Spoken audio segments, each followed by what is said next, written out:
Okay, welcome to section 6, part 5, where we're going to add I suppose you could say the footer banner, which is this here. So I'm going to take you through how to create that. So we're going to go back to our website. We're going to click on the plus icon down here, add a one column structure with the arrow pointing down, and then what we're going to do is we're going to add an inner container. Now, the reason we're going to add an inner container here is because if we don't do that, when we change the background color, if we use the section, it's going to go full screen, and we don't want it to go full screen. We want it to stay in this little box. So that's why we're doing that. And what we're going to do next is we're going to create a heading, and we're going to center align this by clicking on alignment, clicking on center. I'm going to change it to say get well today. So get well today. And leave it as H2. Now we are going to come back and change the color, but we'll do that a little bit later. Then what we're going to do is we're going to add a text editor underneath.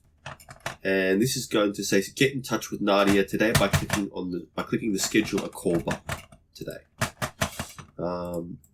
So we're going to change to get in touch with Nadia today by clicking the schedule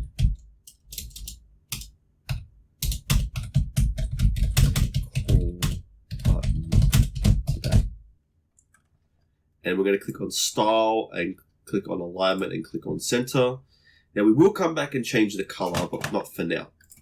Next, we're going to add a button. So what we're going to do for the sake of simplicity is scroll all the way up, right click on this button here and click on copy.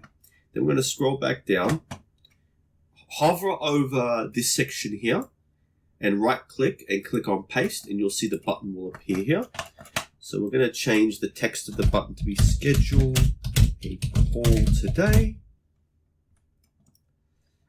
And we're going to give it center alignment and okay, so now what we need to do is we want it to be this height, right? And as you can see, it's not. Now, there's two ways to do this. I'm going to show you both just for the sake of simplicity, just for the sake that you know that there's two ways to do this.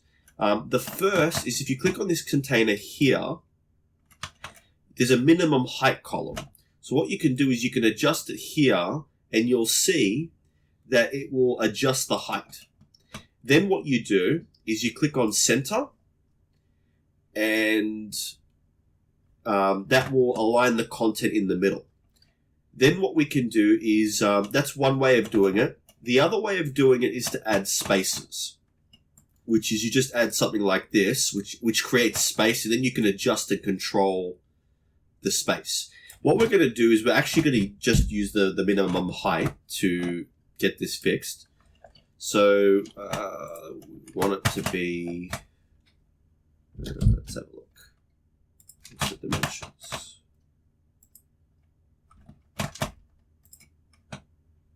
.393 in height. Okay, so 393 pixels. So we will change that to 393. And the next thing that we're going to do is we're going to add the gradient that you can see here. So what we're going to do is we're going to click on style.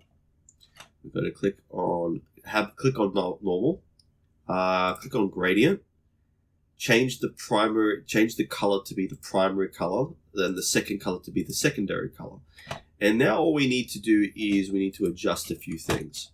So if we check here, we'll see the location is 0 for the first color, location 100 for the second color, and 270. So we just need to check to see that that lines up. 0, 100, and we're going to change this to be 270. And now it's looking almost like this, and we're going to change a couple of things. First thing that we're going to change is the color of the text. So we're going to click on this little icon here, click on style, click on text color, scroll down to theme color 6. Yep. And then what we're going to do is do the same with this one. Click on text color and scroll down to theme color 6.